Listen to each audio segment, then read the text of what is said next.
Ерөнхий боловсролын сургуулийн сурагчдын зохион бүтээх авьяасыг багаас нь хөгжүүлэх зорилгоор морин хуур бүтээлийн уралдааныг Unimat Education Club гэх өөрийн Facebook хуудасаараа зарласан. Тэгвэл шилдэгүүдэд шагнал гардуулах ёслол өнөөдөр болсон юм. Шагнал гардуулах ёслолд улсын хурлын дарга инх болд улсын хурлын гишүүн одон туяа мөн зохион байгуулагч Unimat Education компани төлөөлөлд оролцож сурагчдаа бүтээлийн талаар ярилцлага өрнүүлэн шагналыг гардуулсан юм а. Уралдаан ерөнхий боловсролын сургуулийн 1-6, 7-12 гэсэн ангиллаар зохион байгуулагдсан байна. Бүтээлүүдийн хувьд уран хөрөө, панер ашиглан сэтгэмж гарган морин хуур урлаж байгаагаараа онцлог юм а. Ингээд шилдэг бүтээлийн эзэдийн яриаг хүргэе. Зүгээр л нэг гад бүхэл талаараа юм сэлбэр талаар хийх маягаар л гэж байгаа. Өөрөө гардаж хийсэн үү? Яг санаагаа яаж гаргав? Санаагаа зүгээр л нэг юм анган хийх юм уу гэж байна. Энэ бүтээлээ хэдийн хугацаанд хийсэн бэ? 10 хоног. Амралтынхаа л яваар хэвээр. Миний бүтээл нь болохоор эвлүүлдэг онсон хэлбэртэй юу байгаа, морин байгаа. Нийт 25 ширхэг салдаг. Тэгээд хазаар юу нус салж нийлдэг. Тэгээд мончок нүртэл сална. Хажуудлын хэмээ бүгд салдаг. 25 ширхэг бол салдаг. Энэ санаагаар багш нь гаргаж өгсөн. Тэгээд хазар музэр болохоор би өөрөө сэтгэж гаргасан. Тэгээ багш жоон зөвлөж шинэлэг санаа гаргаж өгч дэмжиж өгсөн.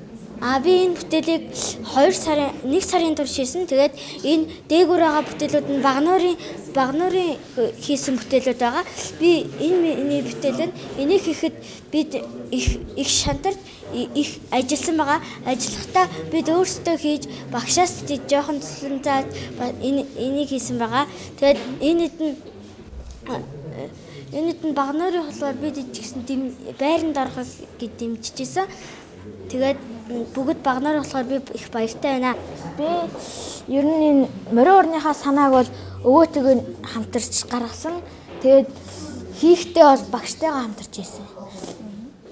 Тэгээд одоо нэгдүгээр хэлсэн их баяртай байна. Энэ бүтээлийг хийхэд хэцүү зүйл юу вэ? Энд сэл хэцүү байсан. Сэл хэсэг нь өөрөө хийсэн үү?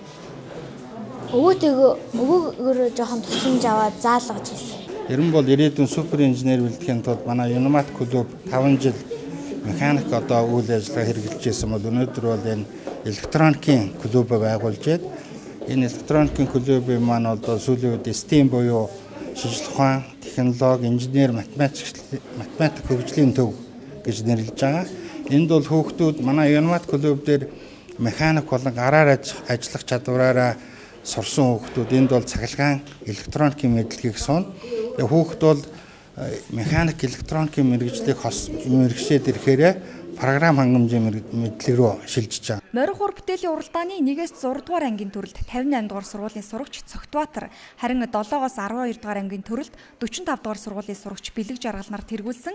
Мөн хамгийн уран хийцтэй морин хуурын эзнэр Монгийн цогцлбор сургуулийн сурагч Ууган Баяр нар шалгарсан юм а.